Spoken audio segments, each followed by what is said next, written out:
Hello friends ਜੀ ਆਇਆਂ ਨੂੰ ਸਤਿ ਸ਼੍ਰੀ ਅਕਾਲ ਸਾਰੇ ਦੋਸਤਾਂ ਨੂੰ।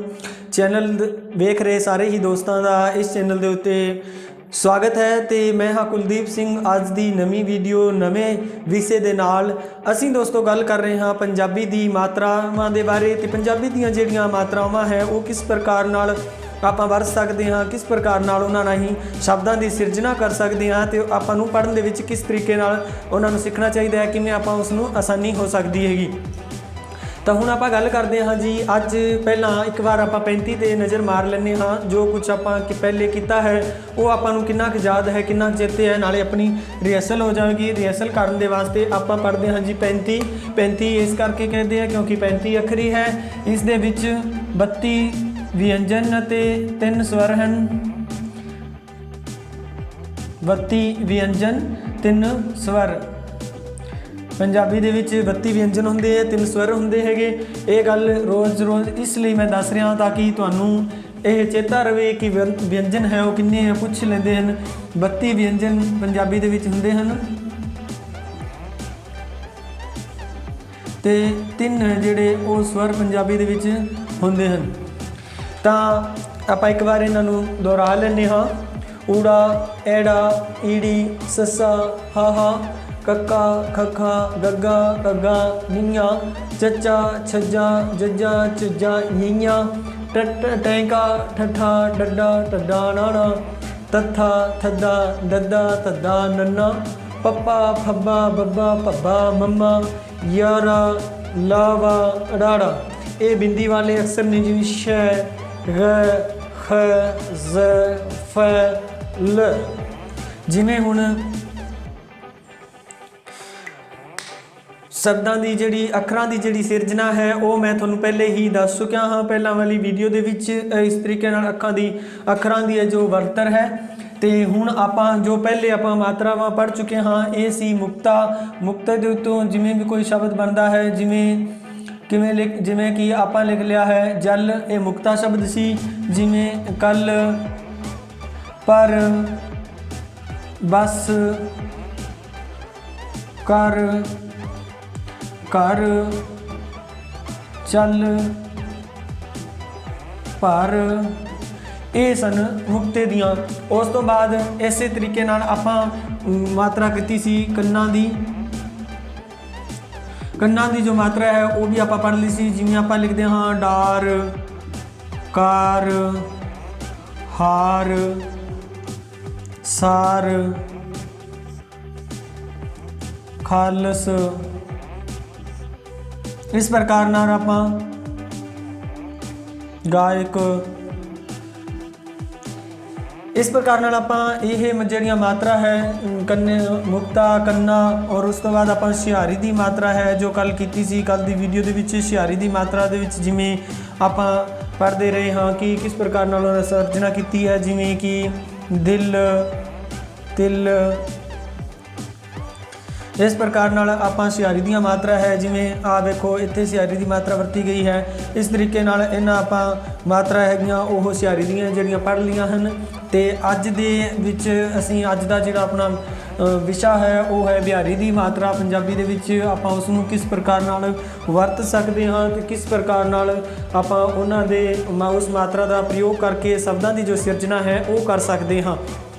ਤਾਂ ਤੁਸੀਂ ਵੀ ਹੁਣ ਆਪਣੇ ਕਾਪੀ ਪੈਨ ਹੈ ਜਿਹੜੇ ਤਿਆਰ ਕਰ ਲਓ ਤੇ ਕਿਸ ਪ੍ਰਕਾਰ ਨਾਲ ਆਪਾਂ ਸ਼ਬਦਾਂ ਦੀ ਜੋ ਸਿਰਜਣਾ ਹੈ, ਸ਼ਬਦ ਹੈ ਜੋ ਕਿਸ ਪ੍ਰਕਾਰ ਨਾਲ ਲਿਖਣੇ ਹਨ ਉਹ ਆਪਾਂ ਵੇਖ ਲੈਂਦੇ ਹਾਂ। ਬਿਹਾਰੀ ਇੱਕ ਗੱਲ ਧਿਆਨ ਦੇਣ ਯੋਗ ਹੈ, ਜਿਵੇਂ ਕਿ ਆਪਾਂ ਹਿੰਦੀ ਦੇ ਵਿੱਚ ਲਿਖਦੇ ਹਾਂ ਛੋਟੀ ਈ ਯਾਨੀ ਕਿ ਇਹ ਅਕਸ਼ਰ ਹੁੰਦਾ ਹੈ, ਔਰ ਬੜੀ ਈ ਦਾ ਮਤਲਬ ਹੁੰਦਾ ਹੈ ਕਿ ਇਹ ਅਕਸ਼ਰ ਹੋ ਗਿਆ। ਉਸੇ ਤਰੀਕੇ ਨਾਲ ਪੰਜਾਬੀ ਦੇ ਵਿੱਚ ਇਸ ਮਾਤਰਾ ਨੂੰ ਸਿਹਾਰੀ ਕਹਿੰਦੇ ਹਨ ਤੇ ਇਸ ਮਾਤਰਾ ਨੂੰ ਬਿਹਾਰੀ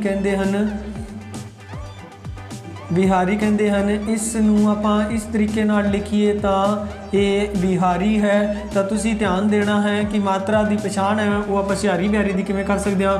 ਤਾਂ ਇੱਥੇ ਵੇਖੋ ਬੱਬਾ ਯਾਨੀ ਕਿ ਬੈ ਬੱਲ ਵਾਲਾ ਬੱਲ ਬੈ ਆ ਰਿਹਾ ਹੈ ਤੇ ਇੱਥੇ ਵੀ ਸੇਮ ਹੀ ਅੱਖਰ ਆ ਰਿਹਾ। ਤਾਂ ਇਸ ਦਾ ਮਤਲਬ ਵੱਡੀ ਤੋਂ ਵੱਡੀ ਮਾਤਰਾ ਆਪਾਂ ਇਸ ਪ੍ਰਕਾਰ ਨਾਲ ਇਸ ਮਾਤਰਾ ਦੀ ਪਹਿਚਾਣ ਕਰ ਸਕਦੇ ਹਾਂ, ਬਿਹਾਰੀ ਤੋਂ ਬੜੀ, ਯਾਨੀ ਕਿ ਬਿਹਾਰੀ ਵੱਡੀ ਹੈ ਤੇ ਇੱਧਰ ਇਹ ਬੜੀ ਦੀ ਜੋ ਮਾਤਰਾ ਹੈ ਆਪਾਂ ਇਸ ਦੀ ਪਹਿਚਾਣ ਕਰ ਸਕਦੇ ਹਾਂ। ਇੱਧਰ ਇਹ ਫਿਰ ਜੋ ਬਚ ਗਈ ਸਿਹਾਰੀ ਇਹ ਛੋਟੀ ਦੇ ਨਾਲ ਆਏਗੀ। ਬੈ ਤੋਂ ਬੈ ਆਪਣੀ ਧਿਆਨ ਦੇਣ ਯੋਗ ਜੋ ਗੱਲ ਹੈ ਉਹ ਹੈ। ਉਸ ਤੋਂ ਬਾਅਦ ਆਪਾਂ ਹੁਣ ਇਸ ਮਾਤਰਾ ਦੀ ਵਰਤੋਂ ਕਿਵੇਂ ਕਰਨੀ ਹੈ ਉਹ ਤੁਹਾਨੂੰ ਦੱਸ ਦਿੰਦੇ ਹਾਂ। ਬਿਹਾਰੀ ਦੀ ਜੋ ਮਾਤਰਾ ਹੈ ਉਹ ਹੈ ਆ, ਇਸ ਨੂੰ ਆਪਾਂ ਕਵਾਂਗੇ ਬਿਹਾਰੀ। ਜੋ ਪੰਜਾਬੀ ਲੱਗ ਹੈ, ਆਪਾਂ ਵਿਸ਼ਾ ਆਪਣਾ ਚੱਲ ਰਿਹਾ ਹੈ ਮੁਹਾਰਨੀ। ਮੁਹਾਰਨੀ ਯਾਨੀ ਕਿ 12 ਖੜੀ, ਜਿਸ ਨੂੰ ਹਿੰਦੀ ਦੇ ਵਿੱਚ ਕਹਿ ਦਿੰਦੇ ਹਨ 12 ਖੜੀ ਮੁਹਾਰਨੀ। ਜੋ ਆਪਣਾ ਵਿਸ਼ਾ ਹੈ ਉਹ ਚੱਲ ਰਿਹਾ ਹੈ। ਜਿਵੇਂ ਹੁਣ ਆਪਾਂ ਊੜਾ ਹੈ, ਊੜੇ ਨੂੰ ਇਹ ਜੋ ਮਾਤਰਾ ਹੈ ਬਿਹਾਰੀ ਦੀ ਨਹੀਂ ਲੱਗਦੀ, ਐੜੇ ਨੂੰ ਵੀ ਨਹੀਂ ਲੱਗਦੀ, ਲੇਕਿਨ ਈੜੀ ਨੂੰ ਇਹ ਮਾਤਰਾ ਲੱਗਦੀ ਹੈ। ਇਹਨਾਂ ਦੋਨਾਂ ਅੱਖਰਾਂ ਨੂੰ ਆਪਾਂ ਛੱਡ ਦਿੰਦੇ ਹਾਂ। ਉਸ ਤੋਂ ਬਾਅਦ ਆਪਾਂ ਗੱਲ ਕਰਦੇ ਹਾਂ ਈੜੀ ਤੋਂ। ਜਿਵੇਂ ਆਪਾਂ ਲਿਖਤਾ ਇਲਮ, ਤਾਂ ਇਸ ਨੂੰ ਆਪਾਂ ਇਸ ਤਰੀਕੇ ਨਾਲ ਵਰਤ ਕੇ ਸ਼ਬਦ ਬਣਾ ਸਕਦੇ ਹਾਂ ਇਲਮ। ਜਿਵੇਂ ਕਿ ਈਸ਼ਰ, ਗੁਰਬਾਣੀ ਦੇ ਵਿੱਚ ਇਸ ਸ਼ਬਦ ਦੀ ਵਰਤੋਂ ਕੀਤੀ ਜਾਂਦੀ ਹੈ। ਜਿਵੇਂ ਕਿ ਆਪਾਂ ਲਿਖਤਾ ਸੀਸਾ, ਜਿਵੇਂ ਕਿ ਸੀਮਾ, ਜਿਵੇਂ ਕਿ ਸੀਲ। ਇਸ ਪ੍ਰਕਾਰ ਨਾਲ ਆਪਾਂ ਕੀਰਤਨ, ਇਸ ਪ੍ਰਕਾਰ ਨਾਲ ਆਪਾਂ ਜੋ ਹੈ ਪੰਜਾਬੀ ਦੇ ਜੋ ਸ਼ਬਦ ਹੈ ਉਹ ਆਪਾਂ ਵਰਤ ਸਕਦੇ ਹਾਂ। ਜਿਵੇਂ ਕਿ ਕੀੜਾ, ਕੀੜਾ ਸ਼ਬਦ ਆਪਾਂ ਵਰਤ ਲਿਆ। ਕੀਮਤ, ਕੀਰਨਾ ਜਾਂ ਕੀਰਨਾ, ਕੀਰਨ, ਜਿਵੇਂ ਕਿਸੇ ਦਾ ਨਾਂ ਹੁੰਦਾ ਹੈ ਕੀਰਨ। ਇਸ ਪ੍ਰਕਾਰ ਨਾਲ ਆਪਾਂ ਇਹਨਾਂ ਸ਼ਬਦਾਂ ਦੀ ਇਹ ਵਰਤੋਂ ਹੈ ਜੋ ਉਹ ਕਰ ਸਕਦੇ ਹਾਂ। ਤੁਸੀਂ ਇਸ ਚੈਨਲ ਦੇ ਉੱਤੇ ਵੇਖ ਸਕਦੇ ਹੋ ਕਿ ਤੁਹਾਨੂੰ ਛੋਟੀ ਤੋਂ ਛੋਟੀ ਜਾਣਕਾਰੀ ਵੀ ਬੜੇ ਹੀ ਸੁਚੱਜੇ ਢੰਗ ਨਾਲ ਇਸ ਚੈਨਲ ਦੇ ਉੱਤੇ ਦਿੱਤੀ ਜਾ ਰਹੀ ਹੈ। ਜਿਵੇਂ ਆਪਾਂ ਹੋਰ ਸ਼ਬਦ ਹੈ, ਜਿਵੇਂ ਲਿਖਣਾ ਹੁੰਦਾ ਹੈ ਖੀਰ, ਖੀਰਾ, ਜਿਵੇਂ ਕਿ ਗੀਤਾ, ਕਿਸੇ ਦਾ ਨਾਮ ਹੋ ਗਿਆ ਜਿਵੇਂ ਗੀਤ। ਜਿਵੇਂ ਇੱਕ ਕਿਤਾਬ ਹੈ ਗੀਤਾਂਜਲੀ, ਕਿਉਂਕਿ ਹੁਣ ਇਹ ਆਪਾਂ ਮਾਤਰਾਵਾਂ ਜੋ ਪੜ੍ਹ ਰਹੇ ਹਾਂ ਤਾਂ ਇਹਨਾਂ ਦੇ ਵਿੱਚ ਹਿੰਦੀ ਦੇ ਵਿੱਚ ਤੁਸੀਂ ਵੇਖੋ ਤਾਂ ਇਸ ਨੂੰ ਇਸ ਪ੍ਰਕਾਰ ਨਾਲ ਲਿਖ ਸਕਦੇ ਹਾਂ ਗੀਤਾਂਜਲੀ। ਨਾਲ ਦੀ ਨਾਲ ਹਿੰਦੀ ਦੇ ਵਿੱਚ ਤੁਹਾਨੂੰ ਦੱਸ ਦਿੰਦੇ ਹਾਂ। ਜਿਵੇਂ ਕਿ ਉਹ ਲਿਖਿਆ ਉੱਤੇ ਖੀਰ, ਤਾਂ ਇਹ ਖੀਰ ਇਸ ਪ੍ਰਕਾਰ ਨਾਲ ਆਪਾਂ ਇਸ ਦੀ ਵਰਤੋਂ ਕਰ ਸਕਦੇ ਹਾਂ। ਉਸ ਪ੍ਰਕਾਰ ਉੱਤੇ ਲਿਖਿਆ ਹੈ ਖੀਰਾ, ਤਾਂ ਆਪਾਂ ਲਿਖ ਸਕਦੇ ਹਾਂ ਖੀਰਾ। ਇਸ ਪ੍ਰਕਾਰ ਨਾਲ ਆਪਾਂ ਇਹਨਾਂ ਸ਼ਬਦਾਂ ਦੀ ਜੋ ਰਚਨਾ ਹੈ, ਸਿਰਜਣਾ ਹੈ ਉਹ ਕਰ ਸਕਦੇ ਹਾਂ। ਇਸ ਤੋਂ ਬਾਅਦ ਅੱਗੇ ਚੱਲਦੇ ਹੋਏ ਆਪਾਂ ਜਿਵੇਂ ਕਿ ਪਹਿਲਾਂ ਹਿੰਦੀ ਦੇ ਵਿੱਚ ਕੁਝ ਸ਼ਬਦ ਲਿਖ ਲੈਂਦੇ ਹਾਂ ਤਾਂ ਜੋ ਸਮਝਣ ਦੇ ਵਿੱਚ ਤੁਹਾਨੂੰ ਸੌਖਾਈ ਹੋ ਸਕੇ, ਸੌਖਾ ਤੁਸੀਂ ਸਮਝ ਸਕੋ। ਜਿਵੇਂ ਕਿ ਲਿਖਤਾ ਚੀਤਾ, ਜਿਵੇਂ ਸੀਤਾ, ਸੀਤਾ ਇਸ ਪ੍ਰਕਾਰ ਨਾਲ ਲਿਖ ਸਕਦੇ ਹਾਂ। ਉਸ ਤੋਂ ਬਾਅਦ ਜਿਵੇਂ ਲਿਖਤਾ ਜੀ ਸ਼ੀਤਲ, ਤਾਂ ਆਪਾਂ ਸੀਤਲ ਇਸ ਪ੍ਰਕਾਰ ਨਾਲ ਲਿਖ ਸਕਦੇ ਹਾਂ। ਉਸ ਪ੍ਰਕਾਰ ਨਾਲ ਆਪਾਂ ਲਿਖਤਾ ਛੀਨਾ ਜਾਂ ਛੀਜਨ, ਤਾਂ ਸੀਜਨ ਇਸ ਪ੍ਰਕਾਰ ਨਾਲ ਆਪਾਂ ਲਿਖ ਸਕਦੇ ਹਾਂ। ਤੇ ਜਿਵੇਂ ਕਿ ਉਸ ਤੋਂ ਬਾਅਦ ਆਪਾਂ ਜੇ ਨਈਆਂ ਹੈ ਇਸ ਦੇ ਉੱਤੇ ਨਹੀਂ ਹੋ ਸਕਦਾ, ਚੱਚੇ ਤੋਂ ਆਪਾਂ ਬਣਾ ਚੁੱਕੇ ਹਾਂ। ਉਸ ਤੋਂ ਬਾਅਦ ਜੱਜੇ ਤੋਂ ਅਗਰ ਆਪਾਂ ਸ਼ਬਦ ਦੇਖਣਾ ਹੋਵੇ ਤਾਂ ਜਿਵੇਂ ਕਿ ਜੀਵਨ, ਜੀਵਨ, ਜੀਵਨ ਆਪਾਂ ਇਸ ਪ੍ਰਕਾਰ ਨਾਲ ਲਿਖ ਸਕਦੇ ਹਾਂ। ਜਿਵੇਂ ਕਿ ਲਿਖਿਆ ਆਪਾਂ ਜ਼ੀਰਾ, ਤਾਂ ਜ਼ੀਰੇ ਨੂੰ ਆਪਾਂ ਕਿਵੇਂ ਲਿਖਾਂਗੇ? ਜੱਜਾ, ਜੱਜੇ ਨੂੰ ਬਿਹਾਰੀ ਤੇ ਰਾਹ ਨੂੰ ਕੰਨੇ ਦੀ ਮਾਤਰਾ ਇਹ ਬਣ ਗਿਆ ਜ਼ੀਰਾ। ਜਿਵੇਂ ਲਿਖਿਆ ਹੁੰਦਾ ਹੈ ਜੀਨਾ, ਜੀਨਾ ਮਰਨਾ, ਤਾਂ ਆਪਾਂ ਇਸ ਨੂੰ ਇਸ ਪ੍ਰਕਾਰ ਨਾਲ ਲਿਖ ਸਕਦੇ ਹਾਂ ਜੀਨਾ ਜਾਂ ਜੀਣਾ। ਇਸ ਪ੍ਰਕਾਰ ਨਾਲ ਵੀ ਆਪਾਂ ਇਸ ਨੂੰ ਲਿਖ ਸਕਦੇ ਹਾਂ। ਉਸ ਤੋਂ ਬਾਅਦ ਆਪਾਂ ਅੱਗੇ ਚੱਲਦੇ ਹਾਂ। ਮੈਂ ਆਸ਼ਾ ਕਰਦਾ ਹਾਂ ਕਿ ਤੁਹਾਨੂੰ ਇਹ ਜੋ ਮਾਤਰਾਵਾਂ ਹੈ ਇਹਨਾਂ ਦੀ ਜਾਣਕਾਰੀ ਬਹੁਤ ਹੀ, ਜਿਵੇਂ ਹੁਣ ਸ਼ਬਦ ਲਿਖਿਆ ਜੀ ਆਪਾਂ ਝੀਲ, ਝੀਲ ਆਪਾਂ ਪੰਜਾਬੀ ਦੇ ਵਿੱਚ ਉਸ ਦੀ ਵਰਤੋਂ ਇਸ ਪ੍ਰਕਾਰ ਨਾਲ ਕਰ ਸਕਦੇ ਹਾਂ। ਉਸ ਤੋਂ ਬਾਅਦ ਆਪਾਂ ਲਿਖਤਾ ਟੀਲਾ। ਉਸ ਤੋਂ ਬਾਅਦ ਜਿਵੇਂ ਸ਼ਬਦ ਹੈ ਅੰਗਰੇਜ਼ੀ ਦਾ ਟੀਚਰ, ਟੀਕਾ। ਇਹ ਜੋ ਸ਼ਬਦ ਨੇ ਹਿੰਦੀ ਦੇ, ਇਹਨਾਂ ਨੂੰ ਆਪਾਂ ਕਿਸ ਪ੍ਰਕਾਰ ਨਾਲ ਲਿਖਾਂਗੇ ਤਾਂ ਉਹ ਵੇਖੋ, ਇਹ ਲਿਖਾ ਆਪਾਂ ਟੈਂਕਾ, ਟੈਂਕੇ ਨੂੰ ਬਿਹਾਰੀ, ਫਿਰ ਲੱਲਾ, ਲੱਲੇ ਦੇ ਆਪਾਂ ਲਿਖਤਾ ਇੱਥੇ ਕੰਨੇ ਦੀ ਮਾਤਰਾ। ਉਸ ਤੋਂ ਬਾਅਦ ਆਪਾਂ ਲਿਖਾਂਗੇ ਟੀਚਰ। ਇਸ ਪ੍ਰਕਾਰ ਨਾਲ ਆਪਾਂ ਲਿਖ ਸਕਦੇ ਹਾਂ ਟੀਚਰ। ਟੀਕਾ, ਟੀਕਾ ਲਿਖਣਾ ਹੈ ਆਪਾਂ ਇਸ ਤਰੀਕੇ ਨਾਲ ਇਸ ਨੂੰ ਆਪਾਂ ਲਿਖ ਦਾਂਗੇ। ਉਸ ਤੋਂ ਬਾਅਦ ਆਪਾਂ ਲਿਖਦੇ ਹਾਂ ਜਿਵੇਂ ਹਿੰਦੀ ਦੇ ਵਿੱਚ ਠੀਕ, ਠੀਕਰ ਲਿਖਣਾ ਹੋਵੇ ਤਾਂ ਆਪਾਂ ਲਿਖ ਸਕਦੇ ਹਾਂ ਇਸ ਨੂੰ ਇਸ ਤਰੀਕੇ ਨਾਲ ਠੀਕ। ਇਸ ਪ੍ਰਕਾਰ ਨਾਲ ਠੀਕਰ। ਠੀਕਰ ਰਾਜਸਥਾਨੀ ਭਾਸ਼ਾ ਦਾ ਇੱਕ ਸ਼ਬਦ ਹੈ ਜੋ ਗੁਰਬਾਣੀ ਦੇ ਵਿੱਚ ਅਕਸਰ ਵਰਤਿਆ ਜਾਂਦਾ ਹੈ। ਠੀਕਰ ਫੋੜ ਦਲੀਸ ਸਿਰ ਪ੍ਰਭੂਪੁਰ ਕੀਆ ਪਿਹਾਨ। ਇਸ ਪ੍ਰਕਾਰ ਨਾਲ ਇਸ ਦੀ ਵਰਤੋਂ ਹੈ ਜੋ ਕੀਤੀ ਜਾਂਦੀ ਹੈ ਗੁਰਬਾਣੀ ਦੇ ਵਿੱਚ ਇਸ ਸ਼ਬਦ ਦੀ ਵਰਤੋਂ। ਉਸ ਤੋਂ ਬਾਅਦ ਆਪਾਂ ਜਿਵੇਂ ਲਿਖਤਾ ਡੱਡਾ, ਡੱਡੇ ਦੇ ਜਿਵੇਂ ਆਪਾਂ ਲਿਖਣਾ ਹੋਵੇ ਡੀਸੀ, ਆਪਾਂ ਲਿਖਣਾ ਹੈ ਜਿਵੇਂ ਡੀਸੀ। ਡੀਸੀ ਅਗਰ ਆਪਾਂ ਇਸ ਪ੍ਰਕਾਰ ਨਾਲ ਇਹ ਸ਼ਬਦ ਲਿਖਿਆ ਹੈ ਤਾਂ ਆਪਾਂ ਇਸ ਨੂੰ ਪੰਜਾਬੀ ਦੇ ਵਿੱਚ ਇਸ ਤਰੀਕੇ ਨਾਲ ਲਿਖ ਸਕਦੇ ਹਾਂ। ਜਿਵੇਂ ਲਿਖਿਆ ਹੁੰਦਾ ਹੈ ਡੀਲਰ, ਅੰਗਰੇਜ਼ੀ ਦਾ ਜੋ ਸ਼ਬਦ ਹੈ ਡੀਲਰ, ਉਸ ਨੂੰ ਵੀ ਆਪਾਂ ਇਸ ਤਰੀਕੇ ਨਾਲ ਹੈ ਜੋ ਡੀਲਰ ਨੂੰ ਇਸ ਪ੍ਰਕਾਰ ਨਾਲ ਲਿਖ ਸਕਦੇ ਹਾਂ। ਉਸ ਤੋਂ ਬਾਅਦ ਅੱਗੇ ਆਇਆ ਹੈ ਢੱਡਾ। ਹੁਣ ਕਿਤੇ ਆਪਾਂ ਵੇਖਿਆ ਲਿਖਿਆ ਹੁੰਦਾ ਹੈ ਢੀਂਡਸਾ, ਕਿਸੇ ਦਾ ਸਰਨੇਮ ਵੀ ਹੋ ਸਕਦਾ ਹੈ, ਤਾਂ ਆਪਾਂ ਇਸ ਨੂੰ ਇਸ ਪ੍ਰਕਾਰ ਨਾਲ ਲਿਖ ਸਕਦੇ ਹਾਂ ਢੀਂਡਸਾ। ਇਸ ਪ੍ਰਕਾਰ ਨਾਲ ਆਪਾਂ ਲਿਖ ਸਕਦੇ ਹਾਂ। ਜਿਵੇਂ ਲਿਖਿਆ ਜਾਂਦਾ ਹੈ ਢਿੱਡ, ਢਿੱਡ ਯਾਨੀ ਕਿ ਪੰਜਾਬੀ ਦੇ ਵਿੱਚ ਢਿੱਡ ਪੇਟ ਨੂੰ ਕਿਹਾ ਜਾਂਦਾ ਹੈ, ਤਾਂ ਆਪਾਂ ਇਸ ਪ੍ਰਕਾਰ ਨਾਲ ਲਿਖ ਸਕਦੇ ਹਾਂ ਜੋ ਆਪਣੇ। ਹੁਣ ਉਸ ਤੋਂ ਬਾਅਦ ਨਾਣੇ ਤੋਂ ਨਹੀਂ ਬਣ ਸਕਦਾ। ਜਿਵੇਂ ਆਪਾਂ ਨਾਣੇ ਤੋਂ ਆਪਾਂ ਇਸ ਪ੍ਰਕਾਰ ਨਾਲ ਬਣਾ ਸਕਦੇ ਹਾਂ। ਆਪਾਂ ਲਿਖ ਲਿਆ ਪਾਣੀ, ਤਾਂ ਆਪਾਂ ਇਸ ਨੂੰ ਇਸ ਪ੍ਰਕਾਰ ਨਾਲ ਬਣਾ ਸਕਦੇ ਹਾਂ ਪਾਣੀ।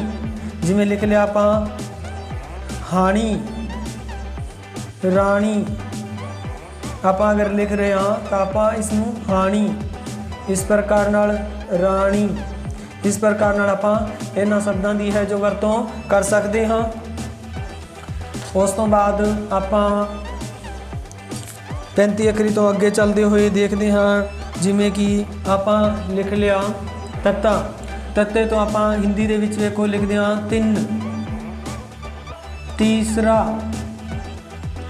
ਇਸ ਪ੍ਰਕਾਰ ਨਾਲ ਆਪਾਂ ਲਿਖਦੇ ਹਾਂ ਤਾਂ ਇਹਨਾਂ ਦੀ ਵਰਤੋਂ ਹੈ ਪੰਜਾਬੀ ਦੇ ਵਿੱਚ ਇਸ ਪ੍ਰਕਾਰ ਨਾਲ ਕਰਾਂਗੇ ਤਿੰਨ, ਤੀਸਰਾ। ਤੀਸਰੇ ਨੂੰ ਪੰਜਾਬੀ ਦੇ ਵਿੱਚ ਕਿਹਾ ਜਾਂਦਾ ਹੈ ਤੀਜਾ, ਤੀਸਰੇ ਨੂੰ ਤੀਜਾ। ਉਸ ਤੋਂ ਬਾਅਦ ਆਪਾਂ ਅੱਗੇ ਚੱਲਦੇ ਹੋਏ ਹਾਂ ਲਿਖ ਸਕਦੇ ਹਾਂ ਜਿਵੇਂ ਕਿ ਦੀਵਾਨ।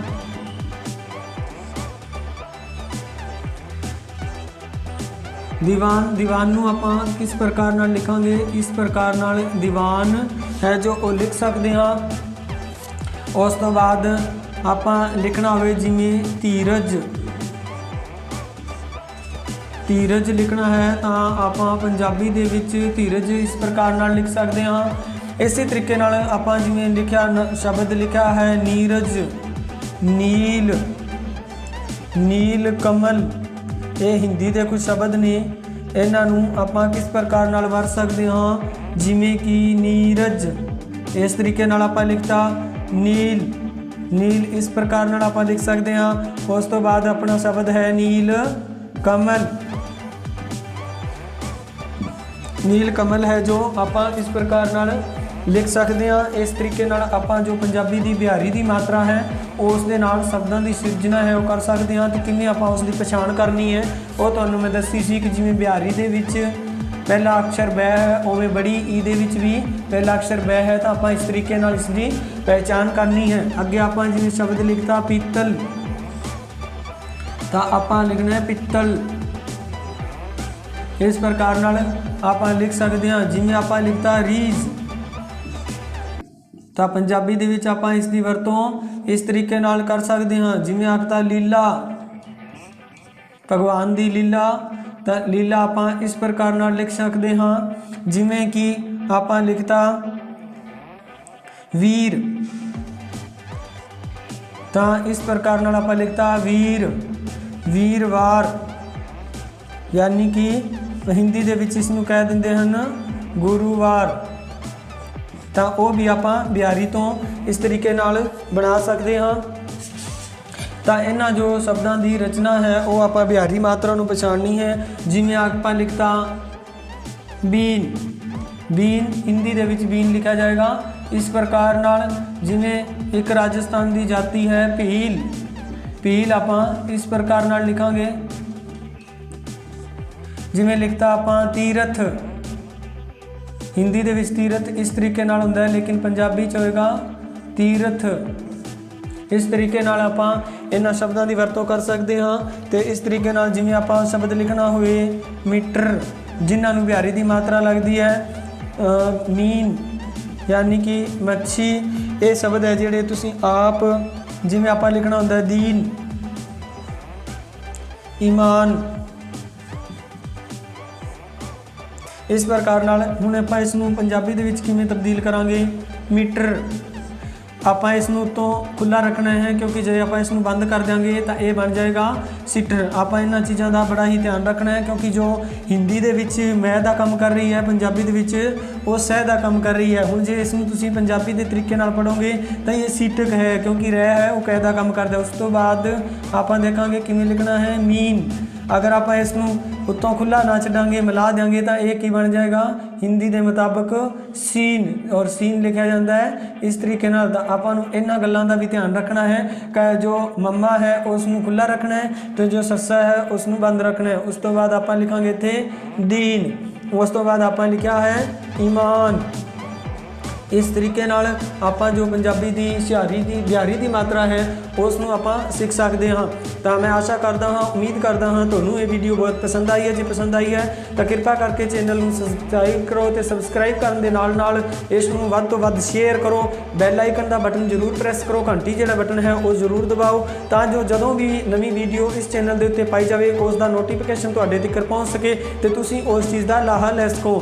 ਤਾਂ ਇਸੇ ਦੇ ਨਾਲ ਹੀ ਅੱਜ ਦਾ ਵਿਸ਼ਾ ਇੱਥੇ ਹੀ ਸਮਾਪਤ ਹੁੰਦਾ ਹੈ। ਅਗਲੇ ਵੀਡੀਓ ਦੇ ਵਿੱਚ ਨਵਾਂ ਵਿਸ਼ਾ ਲੈ ਕੇ ਫਿਰ ਤੋਂ ਹਾਜ਼ਰ ਹੋਵਾਂਗੇ। ਤਦ ਤੱਕ ਦੇ ਲਈ ਜੈ ਹਿੰਦ, ਜੈ ਭਾਰਤ, ਧੰਨਵਾਦ।